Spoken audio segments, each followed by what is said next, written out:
உலகெங்கும் வாழும் ஆதி டிவி நேயர்கள் அனைவருக்கும் என் அன்பான வணக்கம். நம்முடைய அடையாளம் என்ன, நம்முடைய பெருமை என்ன என்று கேட்டால் நாம் உரக்கச் சொல்லும் ஒரே வார்த்தை தமிழ். ஆனால் நம் தமிழ் மொழி பல நூற்றாண்டுகளை கடந்தும் இன்னும் இளமையோடும் தன்னம்பிக்கையோடும் கம்பீரமாக நிற்பதற்கு யார் காரணம் தெரியுமா? 3000 ஆண்டுகளுக்கு முன்பே தமிழுக்கு ஒரு வலுவான இலக்கண அரணை அமைத்து கொடுத்த மாபெரும் அறிஞர் தொல்காப்பியர். அவர் நமக்காக தந்துவிட்டு போன வரலாற்று பெட்டகம்தான் தொல்காப்பியம். வெறும் எழுத்துக்கும் சொல்லுக்கும் மட்டும் இலக்கணம் எழுதாமல் தமிழர்கள் நாம் எப்படி வாழ வேண்டும், எப்படி அன்பு செலுத்த வேண்டும், எப்படி போர் புரிய வேண்டும் என்று நம் வாழ்வுக்கு இலக்கணம் வகுத்த உன்னத நூல் இது. இன்றைய ஆதி தொலைக்காட்சியின் சிறப்பு தமிழ் நிகழ்ச்சியில் வேர்களை தேடி ஒரு வரலாற்று பயணம் போக போகிறோம். தொல்காப்பியத்தின் வியக்க வைக்கும் ரகசியங்களை அவிழ்க்கும் இந்த தொடருக்கு உங்களை அன்போடு வரவேற்கிறேன். நான் உங்கள் பிரேம்குமார் ஜூலியன். வாருங்கள், நிகழ்ச்சிக்கு போகலாம். நம் தமிழ் மொழியின் ஆகச்சிறந்த அடையாளமான தொல்காப்பியத்தை பற்றி பேசி வரும் இந்த வேளையில் கடல் கடந்தும் நம் தமிழ் மொழியின் பெருமையை பரப்பி வரும் இந்த உன்னதமான அமைப்பை பற்றி நாம் கண்டிப்பாக தெரிந்து கொள்ள வேண்டும். அதுதான் கனடா தொல்காப்பிய மன்றம்.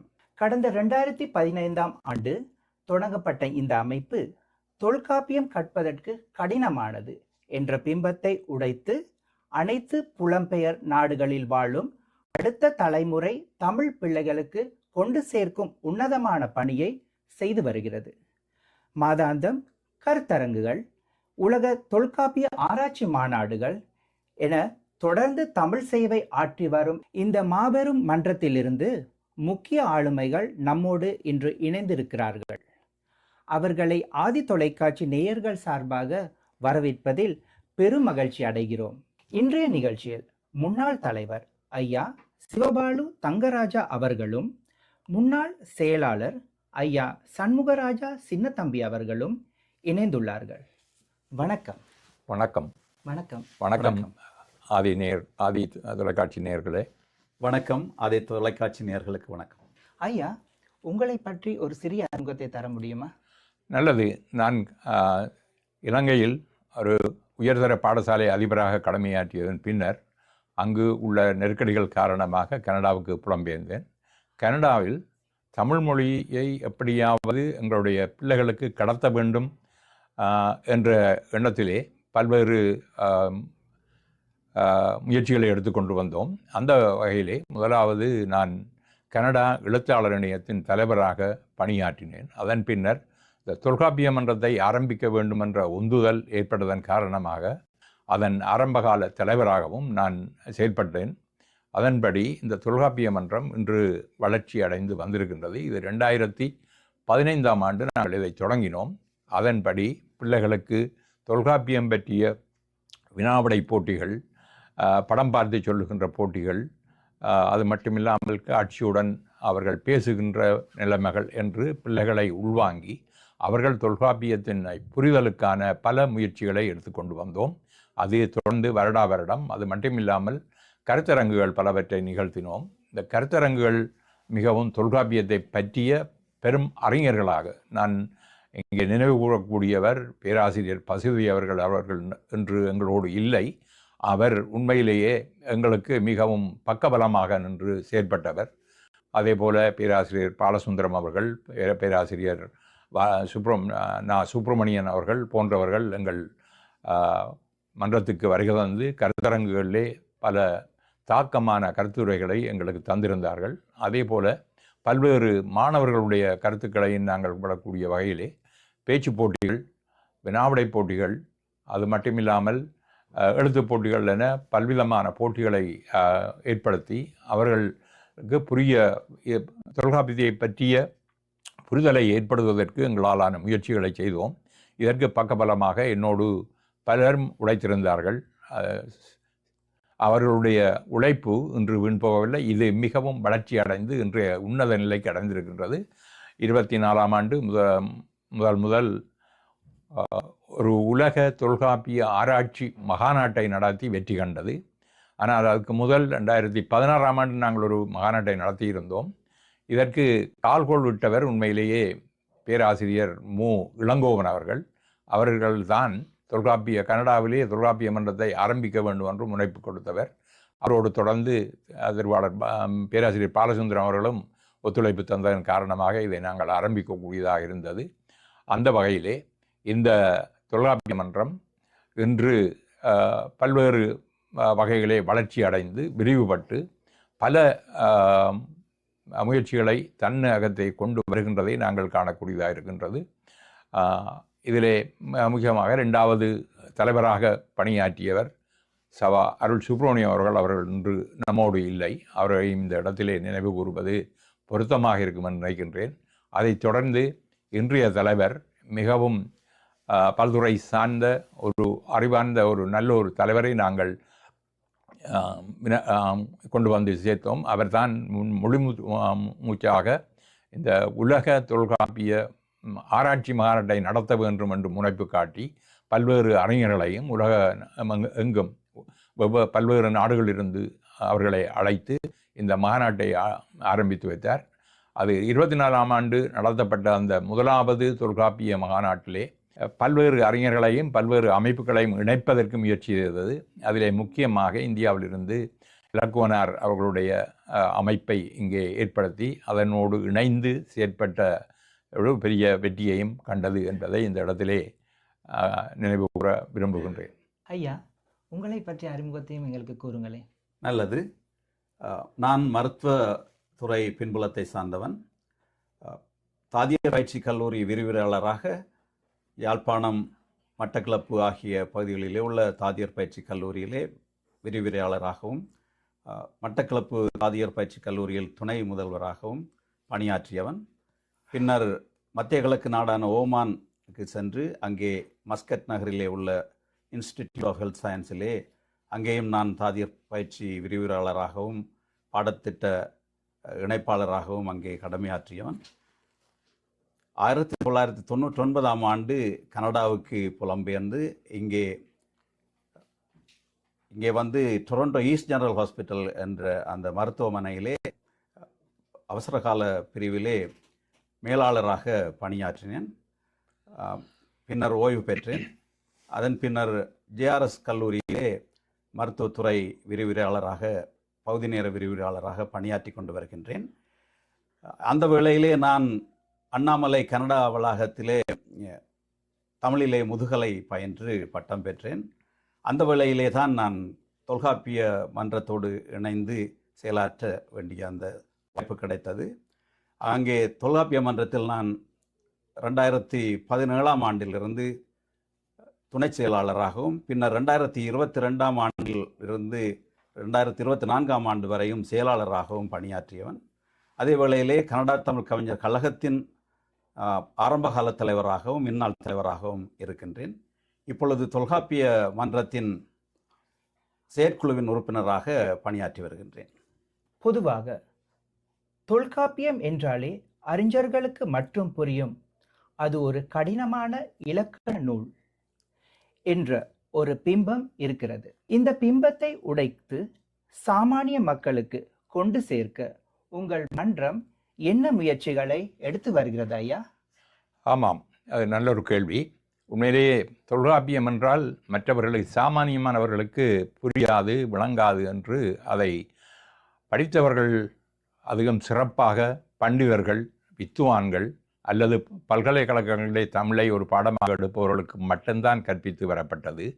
ஆனால் அதன் இலகுத்தன்மையை புரிந்து கொண்டு அதை கீழே கொண்டு வர வேண்டும் என்றதிலே நாங்கள் மிக அக்கறையாக செயற்பட்டோம். ஏனென்று சொன்னால் மக்களுக்கு இதை கொண்டு செல்ல வேண்டும், தொல்காப்பியத்தை மக்களுக்கு கொண்டு செல்ல வேண்டும். என்றால் கிட்டத்தட்ட 3000 ஆண்டுகள் காலம் கடந்தும் இந்த தொல்காப்பியம் நிலைத்து நிற்கின்றது என்று சொன்னால் அதில் இருக்கின்ற செழுமையையும் அதன் வளமையையும் நாங்கள் மக்கள் மயப்படுத்த வேண்டும் என்ற அந்த ஒரு எண்ணத்தோடு தான் இதனை கொண்டு வருகின்றோம். நான் கற்கும் போது கூட எனக்கு தொல்காப்பியம் கற்பிக்கப்படவில்லை. ஆனால் கனடாவில் வந்த பிறகுதான் தொல்காப்பியத்தை பற்றி மிக தீவிரமாக நான் ஆராய்ந்து அதை மற்றவர்களுக்கும் கொண்டு செல்ல வேண்டும் என்ற அந்த ஒரு முனைப்பை எடுத்துக்கொண்டிருந்தோம். அதன்படி நாங்கள் பல்வேறு அறிஞர்களையும் நாடி இந்த தொல்காப்பியத்தை இலகுவாக மக்களுக்கு புரிந்து கொள்ள வைக்கக்கூடிய நடவடிக்கைகளை எடுப்பதன் தாற்பயம்தான் இன்றைய இந்த தொல்காப்பிய மன்றத்தின் நோக்கமாகவும் இலக்காகவும் இன்றைய காணப்படுகின்றது. அதுதான் நாங்கள் மாணவர்களுக்கும் அதோடு பெரியவர்களுக்கும் இதை புரிய வைப்பதற்கான கருத்தரங்குகளையும் செயல்பாடுகளையும் செய்து வருகின்றோம் என்பது முக்கியமானது. அருமையான கருத்துக்களை தெரிவித்தீர்கள் ஐயா. நன்றி ஐயா. புலம்பெயர்ந்து வாழும் அடுத்த தலைமுறை தமிழ் பிள்ளைகளுக்கு தமிழ் பேசவே சவாலாக இருக்கும் இந்த நிலையில் அவர்களுக்கு தொல்காப்பியத்தின் நுட்பாக்கங்களை எப்படி கொண்டு சேர்க்கிறீர்கள்? நல்லதும் ஒரு சிறப்பானதுமான ஒரு கேள்வி, காலத்துக்கேற்ற கேள்வி. எங்களுடைய தொல்காப்பிய மன்றத்தின் நோக்கங்களில் இதுவும் ஒன்றுதான். அந்த எதிர்கால தலைமுறையினருக்கு எப்படி நாங்கள் தொல்காப்பியத்தின் அந்த நூற்பாக்களை அவற்றில் உள்ள பொருண்மைகளை எடுத்து செல்வதென்றது எங்களுடைய ஒரு செயற்பாடுகளில் ஒன்றாக இருக்கிறது. அதில் முக்கியமான செயற்பாடாக ஒவ்வொரு ஆண்டும் நாங்கள் தமிழ்த்திறன் போட்டி நடத்துகின்றோம். அந்த தமிழ்த்திறன் போட்டிகளிலே தொல்காப்பியம் சார்ந்த விடயங்களை முதன்மையாக வைத்து அந்த போட்டிகளை நடத்துகிறோம். இக்கால தலைமுறை பிள்ளைகள் அந்த போட்டிகளுக்கான அந்த தொல்காப்பியம் பற்றிய விடயங்களை எல்லாம் படித்து அறிந்து அங்கே போட்டிகளிலே அவற்றை கொண்டு வந்து சேர்க்கின்றார்கள். அது மட்டுமல்ல, அந்த போட்டிகளில் பங்கு பெற்றுகின்ற மாணவர்களை ஊக்கப்படுத்தும் முகமாக தொல்காப்பிய மன்றத்தின் ஒரு மாணவர் பாசறையை உருவாக்கி வைத்திருக்கின்றோம். அந்த மாணவர் பாசறையிலே தொல்காப்பிய மன்றத்தின் போட்டியிலே பங்கு பெற்றி வெற்றி பெற்றவர்களுக்கு உறுப்புரிமை கொடுத்து அவர்களையும் உறுப்பினர்களாக சேர்த்து வைத்திருக்கின்றோம். அது மட்டுமல்ல, மாதந்தோறும் நாங்கள் நடத்துகின்ற அந்த மாதாந்த கருத்தரங்கங்களிலே மாணவர்களுக்கான ஒரு பகுதியும் கொடுத்து அவர்களின் பேச்சாற்றலை, அவர்களின் தொல்காப்பியம் பற்றிய அறிகின்ற அந்த ஆற்றலையும் வளர்த்து வருவதற்காக அவர்களுக்கும் அங்கே நாங்கள் இடமளித்து அவர்கள் வந்து பங்கு பெற்றுகின்றார்கள். அது மட்டுமல்ல, இப்பொழுது இந்த கடந்த ஆண்டிலிருந்து இந்த குழந்தைகளுக்கான தொல்காப்பிய பயிற்சி வகுப்பு 3 மாத பயிற்சி வகுப்பு தொல்காப்பியம் பற்றி கற்பிக்கின்ற வகுப்பு நடந்து கொண்டிருக்கிறது. அது ஒரு சான்றிதழும் வழங்கப்படுகின்றது. அந்த வகுப்பிலே பல மாணவர்கள், இளைஞர்கள் பங்கு பற்றி கற்று வருகின்றார்கள். அப்படியான செயற்பாடுகள் நிறையவே நாங்கள் செய்து கொண்டு வருகின்றோம். இளைய தலைமுறைகளுக்கு நாங்கள் இவற்றை எடுத்து செல்வதற்கு நீங்கள் சொன்னது போல இது கடினமான ஒரு பணிதான். இந்த சூழ்நிலையிலே இருந்தாலும் தொல்காப்பியத்தினுடைய நூற்பாக்களை இலகுபடுத்தி இலகுவான நூற்பாக்களை அறிமுகம் செய்து அவர்களுக்கு தொல்காப்பியத்தில் உள்ள அந்த முக்கியமான விடயங்களை கற்பித்து வருகின்றோம். தொல்காப்பியம் என்பது வெறும் மொழி இலக்கணம் மட்டுமல்ல, அது தமிழர்களின் வாழ்வியல் இலக்கணம். அகப்பொருள், புறப்பொருள், ஐந்திணைகள் போன்ற தமிழர்களின் பண்பாட்டு கூறுகளை கனடா வாழ் தமிழர்களிடம் கொண்டு சேர்ப்பதில் கனடா தொல்காப்பிய மன்றம் பெரும் பங்களிப்பு ஆற்றி வருகிறது என்பதில் எந்த அச்சமும் இல்லை. மக்களே, மிக முக்கியமான விடயங்களை கலந்துரையாடி கொண்டிருக்கிறோம். தொல்காப்பியத்தின் மொழியியல் கோட்பாடுகளை உலக அரங்கிற்கு எப்படி கொண்டு செல்கிறீர்கள்? நல்ல ஒரு கேள்வி, மிக பொருத்தமான கேள்வி. உண்மைக்கு இதை பற்றி நாங்கள் பார்த்ததாக இருந்தால் மிக நீண்ட நேரம் தேவை. இருந்தாலும் நான் மிகச் சுருக்கமாக சில விடயங்களை சொல்லாமல் இருக்கிறேன். மேற்கத்திய கோட்பாடுகள், இலக்கணங்கள் என்று நாங்கள் பார்க்கும்போது இலத்தீன் மற்றும் கிரேக்க மொழிகள் எழுந்த அதற்கு முன்னர் சுமேரிய நாகரிகத்தில் எழுந்த இலக்கண கோட்பாடுகளை நாங்கள் பார்க்கும்போது அவர்கள் தனியே இலக்கணம், மொழிக்கு மட்டும்தான் இலக்கணம் வகுத்தார்கள் ஒழிய மக்களின் வாழ்வியலுக்கு ஒருபோதுமே அவர்கள் இலக்கணம் வகுக்கவில்லை. ஆனால் எங்கள் தொல்காப்பியர் 3000 ஆண்டுகளுக்கு முன்னரே மக்கள் வாழ்வியலுக்கும் இலக்கணத்தை வகுத்து தந்திருக்கிறார் என்பதுதான் மிக உன்னதமான உயரிய பண்பு. உண்மையிலேயே நாங்கள் இதை மக்கள் மயப்படுத்துவதற்காக தொல்காப்பிய மன்றம் பல்வேறு கருத்தரங்குகளை நடத்துவது மட்டுமில்லாமல் உலக தொல்காப்பிய ஆராய்ச்சி மாநாட்டையும் நடத்தி கொண்டு வருவது இதை மக்கள் மயப்படுத்துவதற்காகத்தான். ஆகவே கனடாவிலே பெருந்தொகையான தமிழ் மக்கள் புலம்பெயர்ந்து வாழுகின்ற இந்த தேசத்திலே நாங்கள் அவர்களுக்கு தொல்காப்பியத்தை பற்றிய அறிவூட்டலை செய்வதற்கு இத்தகைய நடவடிக்கைகள் பெரிதும் உதவுகின்றன. இது மக்கள் மயப்படுகின்றன என்பதுதான் முக்கியம். ஏனென்றால் இன்று ஊடகங்கள் அந்த செயல்களை மிக இலகுவாக மக்கள் மத்தியிலே கொண்டு செல்கின்றன என்பதுதான் மிக பொருத்தமானதாக இருக்கின்றது. அந்த வகையிலே தொல்காப்பிய மன்றம் மிக உன்னதமான பங்களிப்பை செய்து கொண்டிருக்கின்றது என்பதை இந்த இடத்திலே நான் கூறி வைக்க விரும்புகின்றேன். ஐயா, இந்த மன்றத்தின் பயணத்தில் நாம் சரியான பாதையில் போய்கொண்டிருக்கிறோம் என்ற நம்ப வைத்த ஒரு மறக்க முடியாத சில சம்பவங்கள் அல்லது சாதனைகள் பற்றி கூறுங்களேன். நல்ல கேள்வி.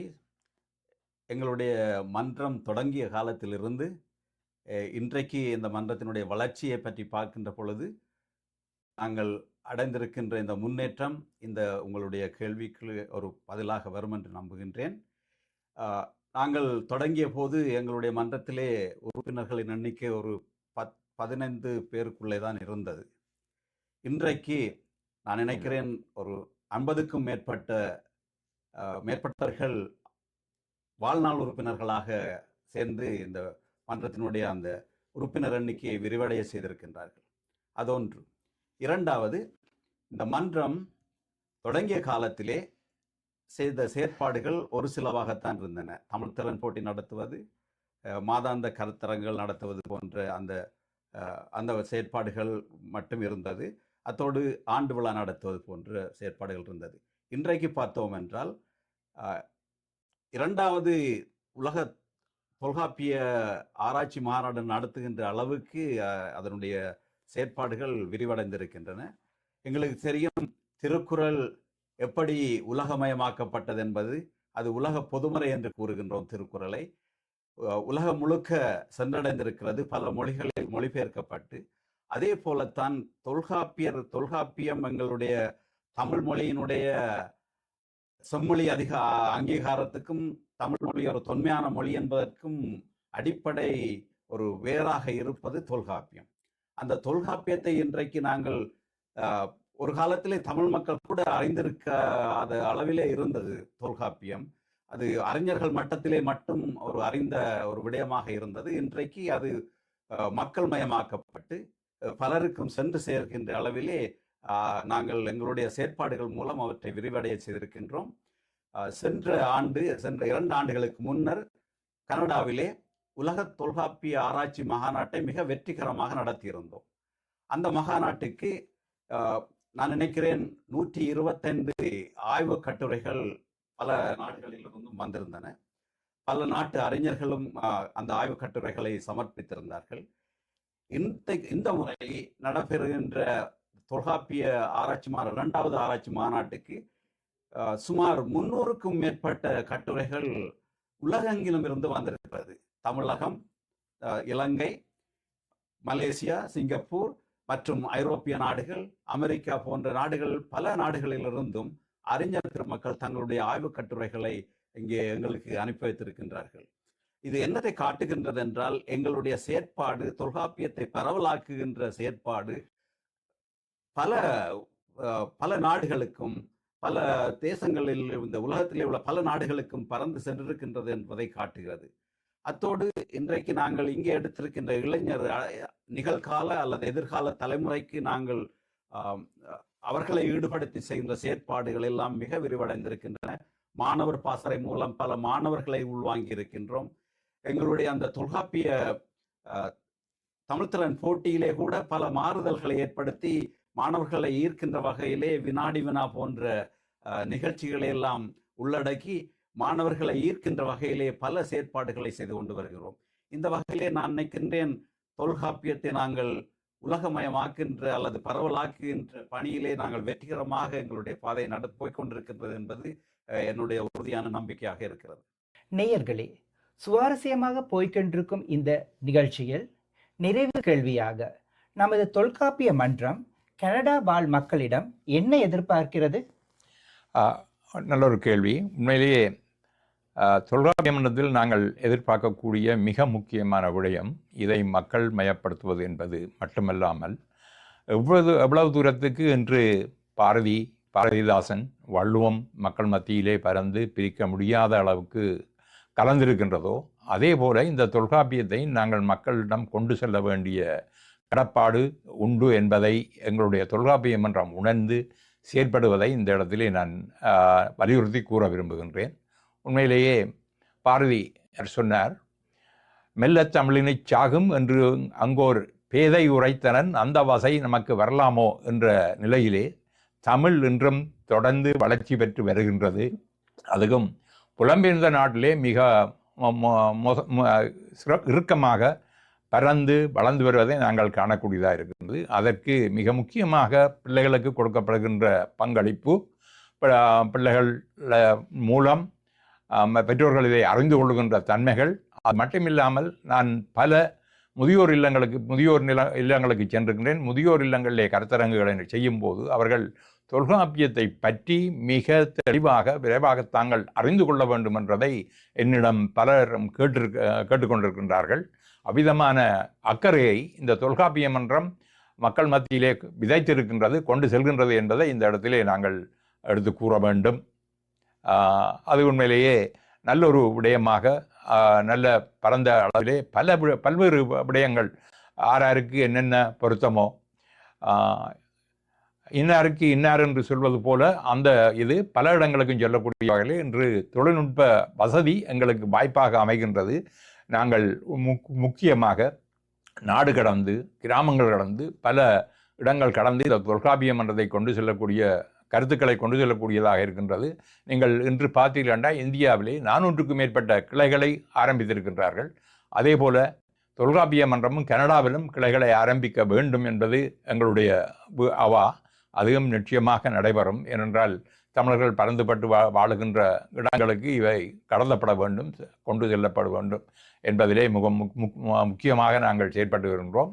அதற்கு எங்களுடைய தமிழ் ஆராய்ச்சி, அந்த தொல்காப்பிய மன்றத்தின் ஆராய்ச்சி மகாநாடு துணை புரியும் என்பதிலே எதுவிதமான ஐயமும் இல்லை. ஏனென்றால் இது நாடு கடந்து உலகளாவிய ரீதியிலே மேற்கொள்ளப்பட்டு வருவதனால் உண்மையிலே அதை நாங்கள் எடுத்துச் செல்வது இலகுவாக அமைந்திருக்கின்றது. அதற்கு மிக முக்கியமாக இது தொழில்நுட்பம் எங்களுக்கு உதவியாக அமைகின்றது என்பதை இந்த இடத்திலே வேண்டும். என்றால் எங்களுக்கு பல போட்டிகளை நடத்துவதற்கும் மாணவர்களோடு தொடர்பு கொள்வதற்கும் வகுப்புகளை நடத்துவதற்கும் இந்த தொழில்நுட்ப சாதனங்கள் எங்களுக்கு மிக துணையாக அமைகின்றன. அவற்றை நாங்கள் வலுவாக சேர்த்து வலுவாக பயன்படுத்தி இன்னும் இதை பரவல்படுத்துவதற்கு முயற்சி செய்து கொண்டிருக்கின்றோம். அந்த முயற்சியில் நாங்கள் வெற்றி கொள்வோம் என்றதிலேயும் எங்களுக்கு நம்பிக்கை உண்டு.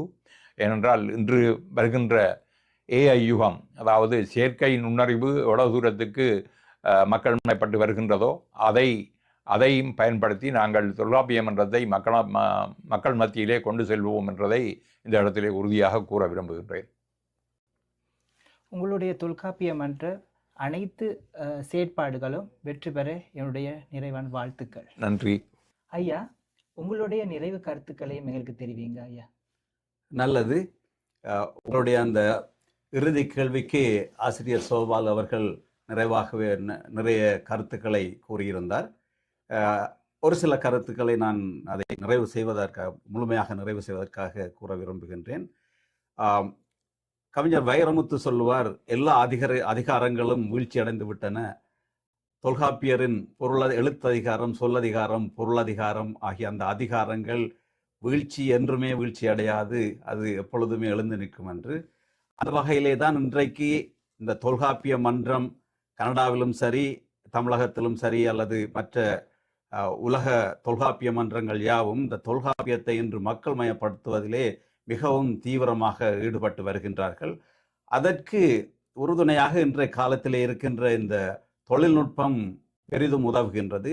இன்றைக்கு இந்த ஜூம் செயலியினூடாக உலகெங்கிலும் இருந்து மக்கள் இணைந்து நாங்கள் இங்கே தொல்காப்பியம் மன்றம் நடத்துகின்ற அனைவருக்கும் தொல்காப்பியம் என்ற அந்த செயற்பாட்டோடு பல நாடுகளிலுமிருந்து இணைந்து வருகின்றார்கள். அத்தோடு நாங்கள் நடத்துகின்ற இந்த தமிழ்திறன் போட்டி போன்ற செயற்பாடுகளுக்கு பிள்ளைகளை கொண்டு வருகின்ற பெற்றோர்கள் கூட தாங்களும் அவற்றோடு ஈடுபட்டு தங்களினுடைய ஈடுபாட்டையும் ஆர்வத்தையும் தொல்காப்பியத்தை கற்பதற்காக அந்த ஆர்வத்தை காட்டுகின்ற செயற்பாடுகளை நாங்கள் பார்க்கின்றோம். எங்களுடைய இந்த ஆராய்ச்சி மகாநாட்டில் கூட தொனிப்பொருளாக கொடுக்கப்பட்டிருக்கிறது, தொல்காப்பியத்தை ஏன் கற்க வேண்டும், ஏன் கற்பிக்க வேண்டும், ஏன் பரவலாக்கப்பட வேண்டும் என்ற அந்த தொனிப்பொருளிலே இன்றைக்கு மக்கள் அந்த ஆய்வு கட்டுரைகளை எழுதி அனுப்பியிருக்கின்றார்கள். அந்த ஆய்வு கட்டுரைகள் வந்து கொண்டிருக்கின்றன. இவையெல்லாம் பொதுமக்களுக்கு மிக இலகுவாக சென்றடைகின்ற ஒரு அந்த மாநாட்டிலே சென்றடைய இருக்கின்றது. அத்தோடு ஒரு வேண்டுகோள் நான் மக்களுக்கு வைக்க விரும்புகின்றேன்.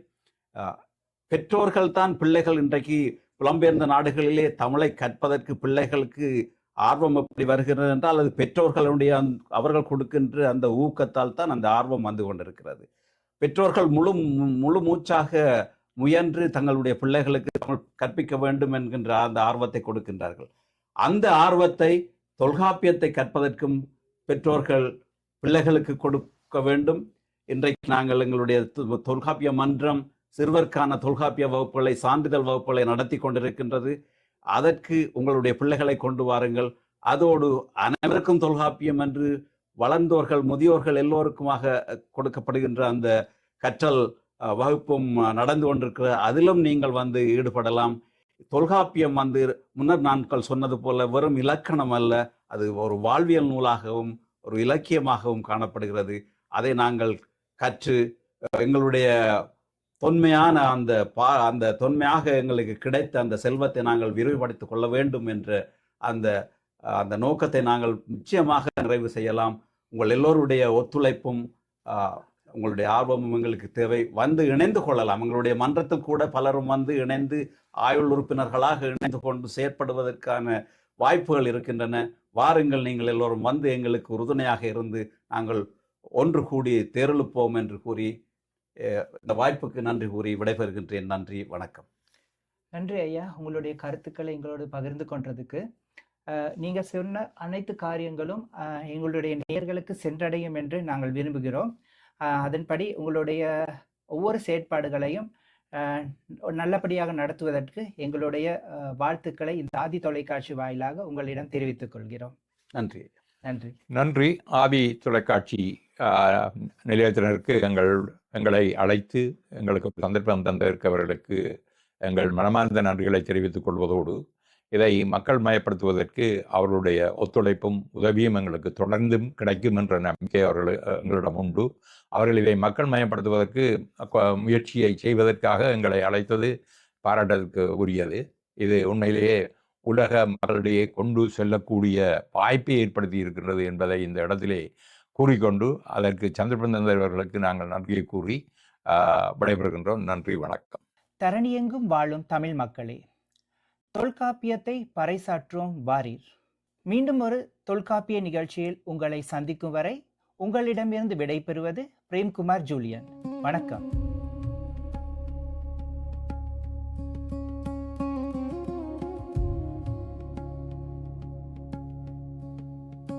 அன்னை தமிழுக்கு முதல் வணக்கம். ஆதி தொலைக்காட்சிக்காக தொல்காப்பிய மன்றத்திலிருந்து சுவந்தி சங்கராகிய நான் இன்று நடைபெற இருக்கும் தமிழ் தின போட்டியில் கலந்து கொள்ளும் மாணவர்களின் பரீட்சையை பற்றி உங்களுக்கு அறிய தருவதற்காக இங்கு வந்திருக்கின்றேன்.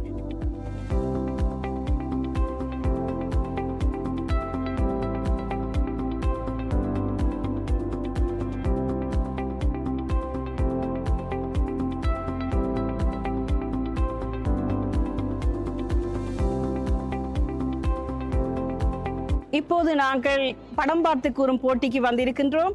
எல்லாருக்கும் வணக்கம். தொல்காப்பிய மன்றம் கனடா நடத்தும் இந்த நிகழ்வு எத்தனை சின்ன சின்ன பிள்ளைகள் அவ்வளோ பேர் இங்கே ஒன்றிணைந்து பெற்றோர்கள் ஊக்கத்தோட அவ்வளவு சிறப்பாக நடந்தேறி கொண்டிருக்கு. முக்கியமாக இந்த சின்ன பிள்ளைகள் வந்து இந்த சின்ன சின்ன வார்த்தைகள், அதாவது பெரியவர்களே நாங்கள் இப்பொழுது ஆங்கிலத்தில் மூழ்கி இருக்கிற காலகட்டத்தில் இந்த சின்ன பிள்ளைகள், அதுவும் இந்த மண்ணில் பிறந்த பிள்ளைகள் வந்து தமிழில் ஒரு வார்த்தையும் அவ்வளோ அழகாக சொல்கிறத பார்க்கும்போது அவ்வளோ பெருமையாக இருக்குது. ஏனெண்டா அந்த வெட்டுக்கிளி, நாங்கள் இட்டலியை கூட இட்லி என்று சொல்கிறோம், ஆனால் அந்த பிள்ளைகள் வந்து அறுத்துறுத்து இட்டலி என்று சொல்லும்போது எங்களுக்கு நாங்கள் வந்து எவ்வளவு மொழிப்பற்றோட எங்களோட புலம்பெயர் தேசத்தில் எங்களோட பிள்ளைகள் வளர்ந்து கொண்டிருக்கணும். அங்கே நின்று தூரம் நின்று அந்த பெற்றோர்கள் வந்து அதை ஊக்கப்படுத்துறதும் அந்த பிள்ளைய சொல்லி அனுப்புறதும் பார்க்கும்போது அவ்வளவு பெருமையாக இருக்குது. நிச்சயமாகவே தொல்காப்பிய மன்ற கனடா வந்து ஒரு சிறப்பான ஒரு சேவை செய்யுது. அதுக்கு பெற்றோர்கள் எவ்வளவோ ஆதரவு கொடுக்குறார்கள். இவரை மாதிரி எவ்வளவோ ஆசிரியர்கள் வந்து திறம்பட நிறைய பேரை அழைத்து ஆசிரியர்களாக உருவாக்கி கொண்டு மாணவர்களையும் உருவாக்கி கொண்டு இந்த தமிழை எங்களோட புலம்பெயர் தேசம் கனடாவில் பரப்பி கொண்டு இருக்கணும். இந்த நேரத்தில் எல்லாருக்கும் நன்றியை சொல்லிக்கொண்டு இந்த அடுத்த குழந்தை பார்த்து கொண்டு இருக்கிற போட்டியில சரியான பதில சொல்ல வேணுமென்று. தமிழ் தின போட்டிக்கான பதிவுகள் இங்கு நடைபெற்று கொண்டிருக்கின்றன. இங்கு இருக்கும் அவர்களிடம் இந்த பதிவுகள் எவ்வாறு நடைபெறுகின்றன, மாணவர்களின் வருகை எவ்வாறு இருக்கின்றது என்று கேட்டு அறிந்து கொள்வோம். வருகை மிக சிறப்பாகவே இருந்தது. காலையிலே ஒரு 4 பிரிவுகளுக்கு பதிவுகள் நடைபெற்றன.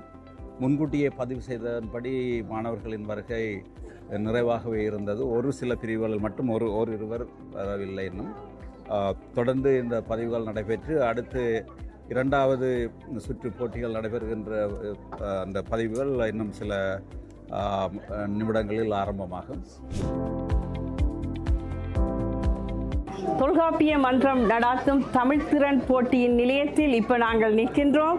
இங்கு எமது தொல்காப்பிய மன்ற தலைவர் பேராசிரியர் செல்வநாயகி ஸ்ரீதாஸ் அவர்களும் தமிழ் திறன் போட்டியின் பொறுப்பாளர் வள்ளிபுரம் சுகந்தன் அவர்களும் இருக்கின்றார்கள். அனைவருக்கும் வணக்கம். கனடா தொல்காப்பிய மன்றம் நடத்துகின்ற தமிழ் திறன் போட்டிகள் இங்கே இப்பொழுது நடைபெற்று கொண்டிருக்கின்றன. இங்கே இதிலே 6 வகையான போட்டிகள்: பேச்சு போட்டி, படம் பார்த்து பெயர் கூறும் போட்டிகள், படம் பார்த்து பெயர் எழுதும் போட்டிகள், காணொலி ஒப்படை, வினாவிடை போட்டிகள் என்பவற்றுடன் இந்த ஆண்டில் நாங்கள் தொல்காப்பிய நூற்பா ஊதல் போட்டியிலையும் நடத்தி கொண்டிருக்கின்றோம். பெருமளவிலான மாணவர்கள் இந்த போட்டியில் பங்கேற்று கொண்டிருக்கின்றார்கள். மாணவர்கள் மட்டுமன்றி பெற்றோர்களும் இங்கே வந்து இந்த மண்டபம் நிறைந்த அரங்காக இந்த போட்டிகள் நடைபெற்று கொண்டிருக்கின்றன. இங்கே பார்த்து கொண்டிருக்கும் நேயர்கள் அனைவரும் அடுத்த ஆண்டில் நடைபெறும் போட்டிகளில் உங்கள் பிள்ளைகளையும் இந்த போட்டியில் பங்கு பெற்ற செய்து தொல்காப்பியத்தை இந்த நாட்டிற்கும் உலகிற்கும் எடுத்துச் செல்வோம். தொல்காப்பியம் தெரிந்த தமிழராய் அடுத்த தலைமுறையும் உருவாக்குவோம். நன்றி. போட்டிக்காக கலந்து கொள்வதற்காக இங்கு ஒரு சிறுமிகை இருக்கின்றார். இவரிடம் நாங்கள் உரையாடுவோம். வாருங்கள். உங்கள் பேர் என்ன? ஆலியரசி. என்னத்துக்கு வந்திருக்கிறீங்க இங்க? தொல்காப்பிய போட்டியில் படம் பார்த்து கூறுதல், படம் பார்த்து எழுதுதல், பேச்சு போட்டி. பேச்சு போட்டியின் ஒரு சிறு வரிகளை உங்களுக்கு சொல்ல முடியுமா? அனைவருக்கும் வணக்கம். தமிழ் தொன்மையான மொழி. நாம் தமிழர். நாம் பேசும் மொழி தமிழ் மொழி. உலகில் பல்லாயிரக்கணக்கான மொழிகள் பேசப்பட்டனர். அவற்றில் சில மொழிகள் முற்றாக அழிந்து விட்டன. உலகில் இன்று வாழும் மொழிகளுள் மிக பழமையானது தமிழ் மொழி. பேச்சு போட்டி அறைக்கு இங்கு நாங்கள் வந்திருக்கின்றோம். இங்கே நடுவர்களாக 3 ஆசிரியர்கள் வீட்டிருக்கின்றார்கள். மாணவர்களை பேச்சு போட்டிக்கு அழைத்து அவர்களுடைய தரங்களை கணிப்பிட்டு கொண்டு இருக்கின்றார்கள். வாசுகி, நீங்கள் என்ன மாதிரி மாணவர்களை தராதரங்களை கணிக்கின்றீர்கள்? மாணவர்கள் எப்படி உங்களுடன் உரையாடுகின்றார்கள்? பேச்சு போட்டியை நன்றாக செய்கின்றார்களா? இப்பொழுது நாங்கள் வகுப்பு 3க்கு அதாவது பேச்சு போட்டிக்கான இதை நடாத்தி கொண்டிருக்கின்றோம். அதன்படி வந்த மாணவர்கள் மிகவும் சிறப்பாக பேசுகிறார்கள். அதுவும் இதனுடைய தலைப்பு தமிழ் மொழி பற்றிய தலைப்பு. மிக அழகாக நல்ல உச்சரிப்போடு முழுமையாக மனனம் செய்து அழகாக செய்து கொண்டிருக்கிறார்கள். 1-2 மாணவர்களை தவிர கூடிய மாணவர்கள் நல்ல பேச்சாளர்களாக இருக்கிறார்கள். அதை பார்க்கிற பொழுது மிகவும் மகிழ்ச்சியாக இருக்கிறது. நான் தமிழ் மொழி என்ற தலைப்பில் பேச வந்துள்ளேன். என்னோட பெயர் சோழன் ராஜ்குமார். அனைவருக்கும் வணக்கம். நான் என்ற தமிழ் மொழி என்ற தலைப்பில் பேச வந்துள்ளேன். நான் தமிழர். நாம் பேசும் மொழி தமிழ் மொழி. தமிழ் ஒரு செம்மொழி. இன்று உலகில் வாழும் மிக பழமையான மொழிகளில் முதல் இடத்தில் இருக்கும் மொழி தமிழ் மொழியாகும். உலகில் உள்ள மொழிகளுள் இலக்கிய சிறப்பும் இலக்கிய செழுமையும் உள்ள மொழிகளுள் முதன்மையானது தமிழ் மொழி. திராவிட மொழிகள் 4500 வருட பழமை வாய்ந்தவை என்னும் தகவலை உலகம் இன்று ஏற்றுக்கொண்டுள்ளது. பாண்டிய மன்னர் சங்கமமேற்று தமிழ் வளர்த்தார்கள். தமிழ் மொழியின் மிக பழமையான நூலான தொல்காப்பியம் 2ஆம் தமிழ்ச்சங்கத்தில் இயற்றப்பட்டதாக அறியப்படுகிறது. தொல்காப்பியத்தின் காலம் பொது ஆண்டுக்கு முன் 711ஆம் ஆண்டு. தொல்காப்பியத்துக்கு முன்னரே தமிழ் மொழி வளமைக்க பல இலக்கியங்களை கொண்டதாக இருந்திருக்கின்றது. அந்நூல்கள் யாவும் கடல் கோள்களாய் அழிந்து போயின. தொல்காப்பியம் மட்டுமல்ல, சங்க காலத்தில் 8 தொகை, 10 பாட்டு ஆகிய 2 தொகை இலக்கியங்களை தோன்றின. இவை தமிழ் மொழிக்கு செம்மொழி தகுமையை கொடுத்தன. தமிழுக்கு அமுதென்ற பேர். அந்த தமிழென்ப தமிழெங்கள் உயிருக்கு நேர் உயிருக்கு நேர் என்னும் உணர்வு மிக்க இப்பாடலை பாடியவர் பாவேந்தர் பாரதிதாசன்.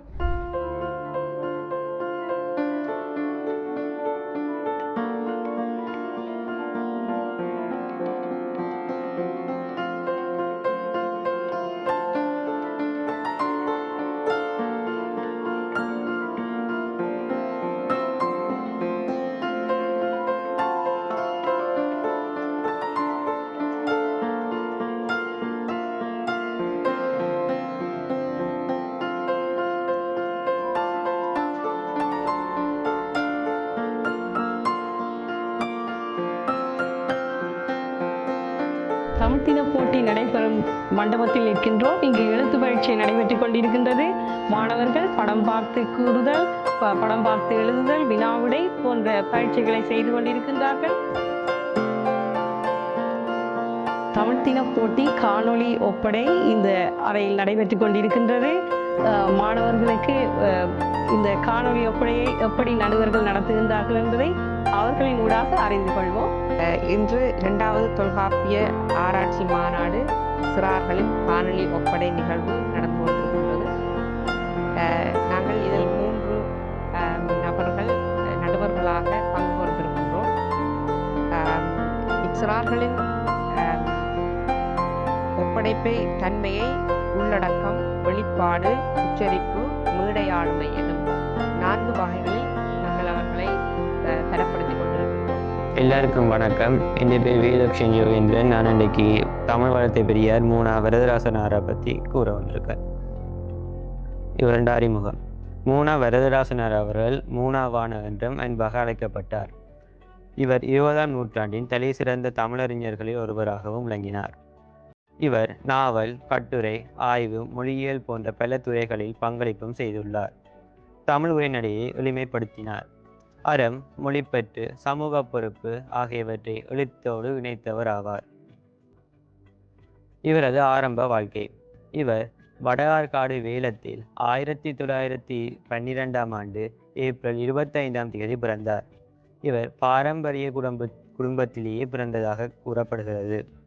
இவர் சிறுவயதிலிருந்து தமிழ் மீது ஆழ்ந்த பற்று கொண்டவராகவும் காணப்பட்டார்.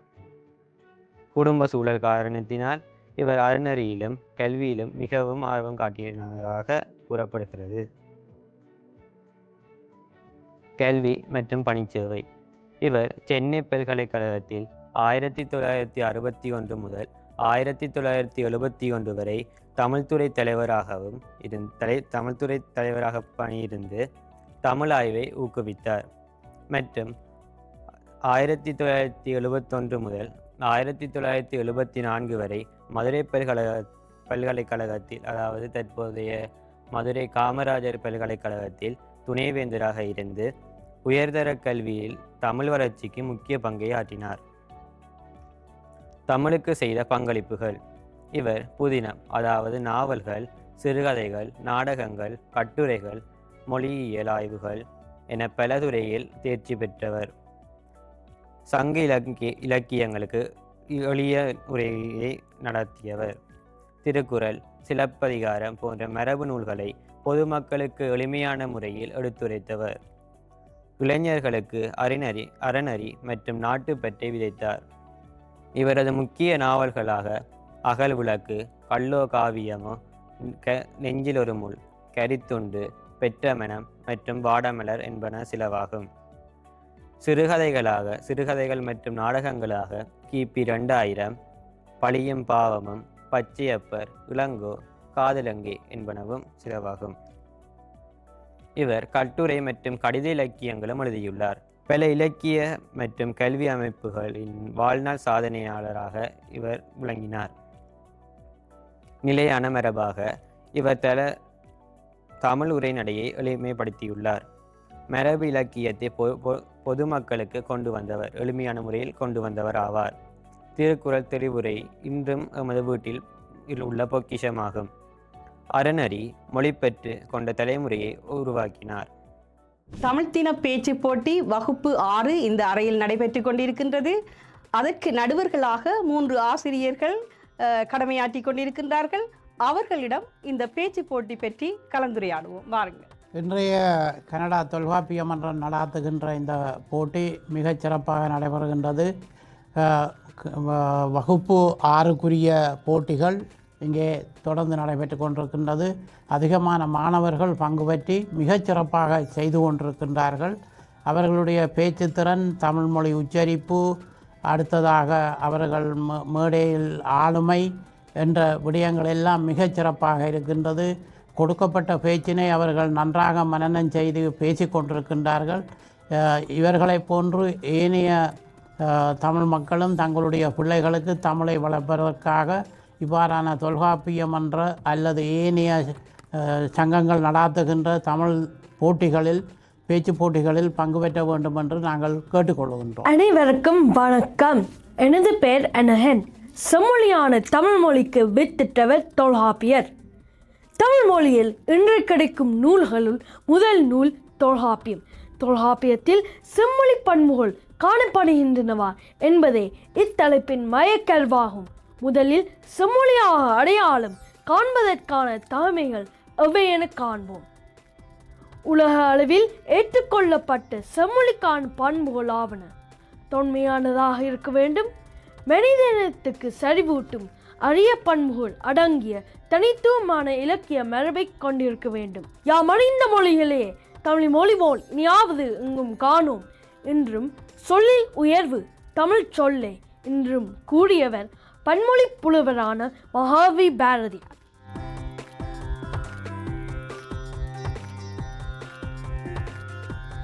நன்றி, வணக்கம். தொல்காப்பியத்தை பறைசாற்றுவோம் வாரீர். நூற்பாவதும் அரங்கிற்கு இப்போ நாங்கள் வந்திருக்கின்றோம். இங்கு நூற்பாவதும் போட்டி நடைபெற்று கொண்டிருக்கின்றது. நடுவர்களாக 3 ஆசிரியர்கள் கடமையாற்றி கொண்டிருக்கின்றார்கள். அவர்களிடம் இந்த நூற்பாவதும் போட்டி பற்றி கேட்டு அறிந்து கொள்வோம். தொல்காப்பிய மன்றம் நடத்தக்கூடிய தமிழ் திறன் போட்டிகள் 2026 ஒரு போட்டியாக சிறுவர்கள் தொல்காப்பியத்தை முற்றோதல் முறையில் மனப்பாடம் செய்து ஒப்புவிக்கும் போட்டி இங்கு நடைபெற்று கொண்டிருக்கிறது. இந்த போட்டியில் 45 நூற்பாக்கள் கொடுக்கப்பட்டு அதிலிருந்து 18 நூற்பாக்களை தேர்ந்தெடுத்து இங்கே தேர்வில் ஒப்புவிக்கப் போகிறார்கள். மாணவர்கள் தொல்காப்பிய நூற்பாக்களை ஒப்புவிக்கின்ற பொழுது அவர்கள் பொருண்மையை கூறி நூற்பாக்களை இசையோடு முற்றோதல் செய்வார்கள்.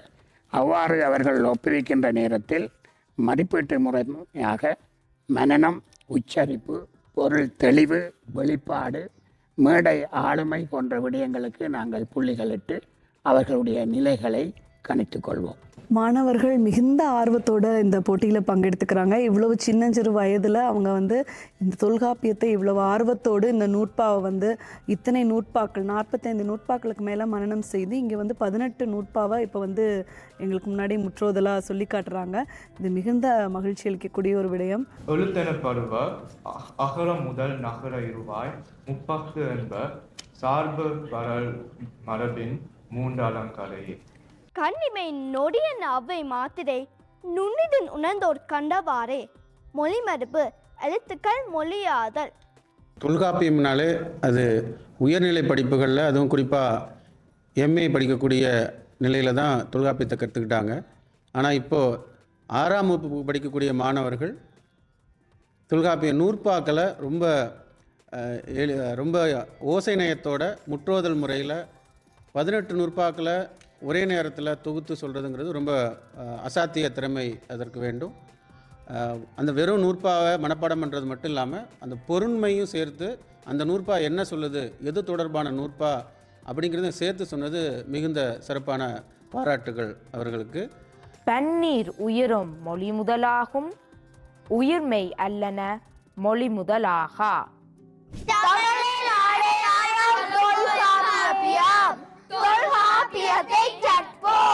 Tolkappiyam is one of the best literature in Tamil. It's one of the இலக்கியங்கள் in Tamil. It has 3 அதிகாரங்கள்: எழுத்ததிகாரம், சொல்லதிகாரம், பொருளதிகாரம். இன்று 2வது தொல்காப்பிய ஆராய்ச்சி மாநாட்டிற்கான தமிழ் திறன் போட்டி நடைபெற்று கொண்டிருக்கின்றது. மாணவர்கள் பேச்சு, உரையாடல், படம் பார்த்து கூறுதல், இவ்வகையான பல்வகையான போட்டிகளில் கலந்து கொண்டு மிகவும் சிறப்பித்துக் கொண்டிருக்கின்றார்கள். அவர்களது ஆர்வம் மிகவும் பாராட்டத்தக்கதாக இருக்கின்றது. அவர்கள் தொல்காப்பியத்தை அடுத்த சந்ததிக்கு எடுத்துச் செல்வார்கள் என்பதை பறைசாற்றிக் கொண்டிருக்கின்றார்கள். இப்பொழுது இந்த தொல்காப்பிய மன்றத்தின் தலைவரான பேராசிரியர் செல்வநாயகி ஸ்ரீதாஸ் அவர்கள் இருக்கின்றார். அவர்களிடம் இந்த தொல்காப்பிய மன்றம் நடாத்தும் தமிழ்த்தின போட்டி எவ்வாறு அமைந்தது என்பதை கேட்டு அறிந்து கொள்வோம். வாரி. நன்றி. தமிழ்த்திறன் போட்டி பல ஆண்டுகளாக நடைபெற்று கொண்டிருக்கிறது. ஒவ்வொரு வருடமும் சில புது அம்சங்கள் சேர்க்கப்படுகின்றன.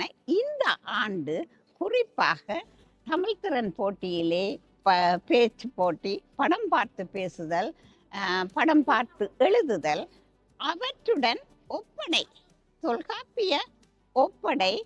தொல்காப்பிய ஒப்படை என்ற ஒரு புது அம்சம் இங்கு சேர்க்கப்பட்டிருக்கிறது.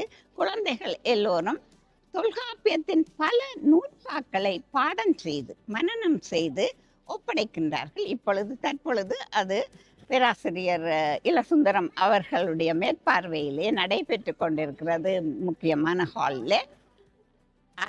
அதே மாதிரி பேச்சு போட்டி மட்டுமில்லை, காணொளியும் பல அன்பர்களை பற்றி, அறிஞர்களை பற்றி சிறுவர்கள் பேசிக்கொண்டிருக்கிறார்கள்.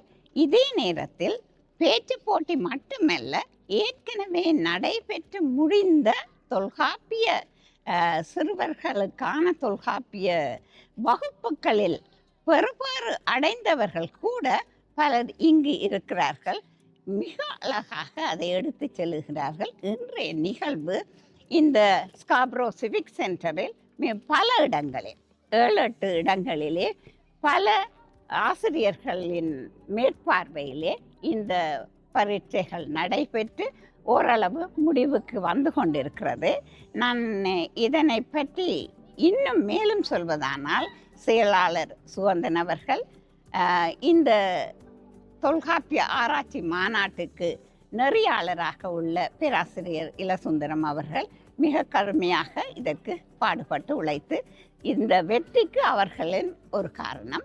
அவர்களுடன் மட்டுமல்லாது 21 பேர்கள் கொண்ட இந்த நிர்வாக சபையினுடைய ஒத்துழைப்பின் காரணமாகத்தான் இத்தனையும் நடைபெறுகிறது. கஷ்டம்தான், ஆனால் நடைபெற்று கொண்டிருக்கிறது. எதிர்கால சந்ததியினருக்கு தொல்காப்பியம் எடுத்து செல்லப்படுகிறது, மிக விரைவாக எடுத்து செல்லப்படுகிறது. குழந்தைகள் மிகச்சிறப்பாக இதில் பங்காற்றி இருக்கிறார்கள் என்பது கேட்பதற்கு. உலகத்திலேயே இவ்வளவு சிறந்த முறையிலே தொல்காப்பியம் எடுத்து செல்லப்பட்டது கனடா நாட்டிலே மட்டும்தான் என்பது எல்லோருக்கும் ஆச்சரியமானதும் சிறப்பானதுமான ஒரு நிகழ்வு என்று நான் நினைக்கிறேன்.